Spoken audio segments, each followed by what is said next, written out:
I am only taking the time to make this video just because I I'm still waking up. I had a very intense few hours of sleep in a very good way. This is by no means any kind of like depressing video. Actually, it's the complete opposite. But it was uh, where do I even start? Okay, so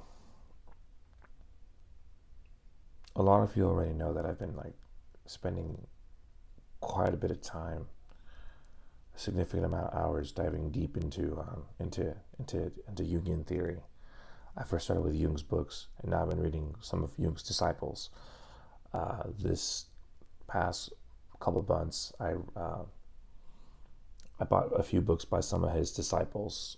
One was James Hall, another one was Lawrence Chaffee, and I posted my thoughts on that book last night because I just finished it last night, and then I dove right back into Edward Edinger's The Creation of Consciousness. Anyway, but the point is that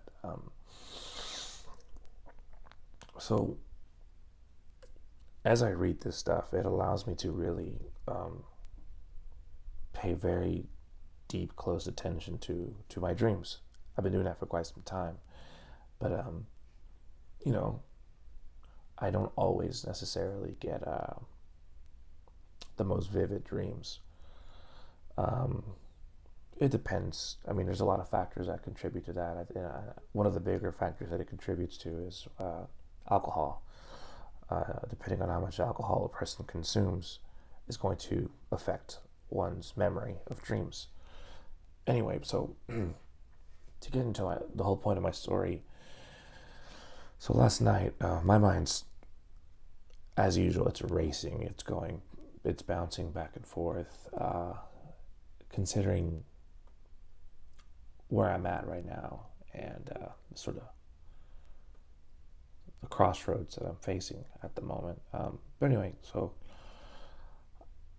I can't go to sleep, so I just, do what every human being does in 2021. I grab my phone but I go to YouTube, but then I get led to a video by it's an interview of David Lynch, whom I honestly don't know too much about, surprisingly enough. And in the video, he's talking about his view of the utility of transcendental meditation. Now, I've always known about meditation. I've tried it a few times, but I never really had anyone explain it as far as like its utility and its purpose and its effects. And when he explained it, when David Lynch explained it, it kind of put everything that I've been learning in terms of like the Jungian theory into a much more defined perspective. If I have to remember what David Lynch said, was basically that transcendental meditation was a way of accessing into the most inner aspects of the mind to the point where it elevates your vibrations and your frequency to a point at which you're more focused, and that things such as anger and hate and fear sort of are, for lack of a better term, fizzed out of one's consciousness, which at first sounds like okay, but I couldn't go to sleep last night, so what do? I go, okay, so let me give this a shot. So I found a few videos of transcendental meditation sounds, and I specifically look for one at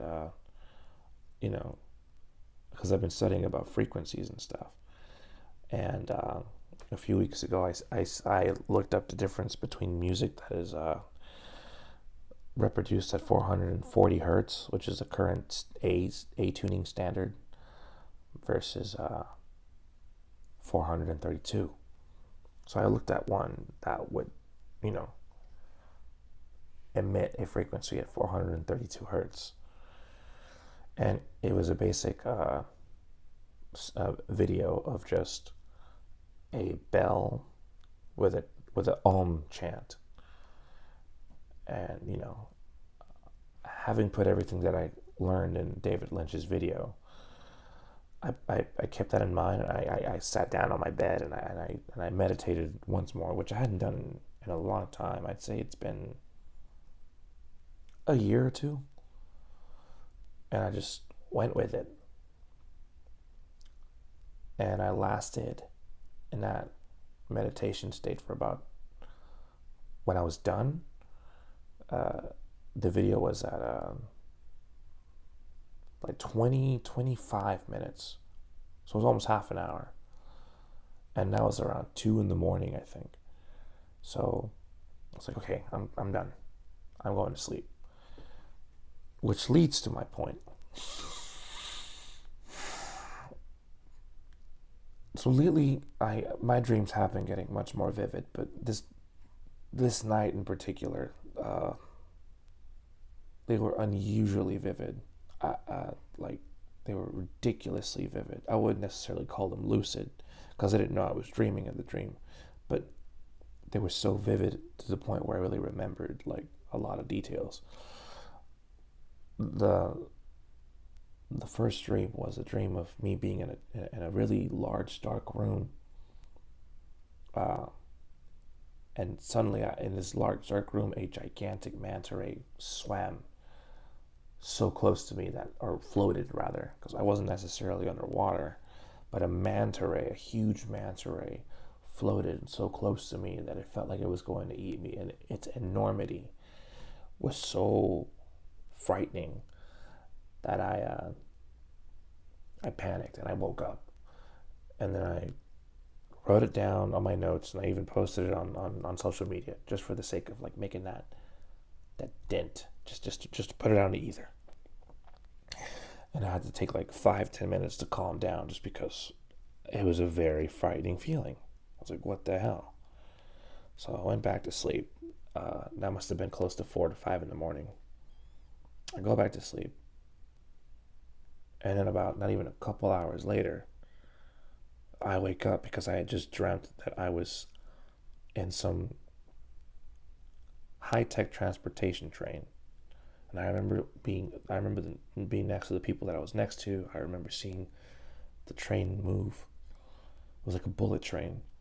It comes to a stop, and then I say, "Excuse me," to the people. And as I'm walking out of the train, I see just Japan, just Japan. I was in Japan, and anyone who knows me long enough knows that that's been like my lifelong dream. Like, I've always wanted to go to Japan. And in the dream, I'm overwhelmed with joy and excitement because I was in Japan. And people around me were smiling, like, "Hey, are you okay?" And I was like, this has been my dream my whole life. And I wake up. And, you know, I feel like, oh man, it was just a dream. But it was, again, the point is how vivid it was. So I posted that as well. I wrote it down in my notes, and I posted that as well. I even Googled some images just to kind of make a much more clear imprint of it in my mind. And I gave myself some time to relax. So it must have been, 20 minutes of me, trying to relax from the overwhelming amount of emotions that I felt, and I went back to sleep. And again, just now, I had not necessarily the exact same dream, but it was the exact same context. This time, I'm trying to park a rental car through some really advanced machine that did rotations and lined up the wheels, rotated the car, clicked in some way. The security guard, who spoke English to me but who looked Japanese, guided me on how to do that. Then I go up an escalator, and again, as I walk out of the building, there's Japan. There's the cherry blossoms. There's people wearing traditional Japanese clothing, and it was so colorful, it was so vivid. And once again, I am overwhelmed with emotion, and I wake up and I tell myself, how is it that I wake up from a dream, then go back to sleep, and dream about that again? That's never happened to me. So I'm freaking out right now. I don't know if the Transcendental Meditation had anything to do with it. I'm still like in a state where I'm still waking up, but holy shit, that was one of the most trippy dream experiences so far. And I think that meditation had a lot to do with it. I don't know if it did something to my brain or whatever, but I'm gonna keep exercising this. Again, I always knew about meditation, but David Lynch's defining of it as transcendental, I'd never even heard of that. But I'm exercising it right now, and I'm hoping I'm seeing its effects. I'm going to keep trying it, and we'll see what happens next.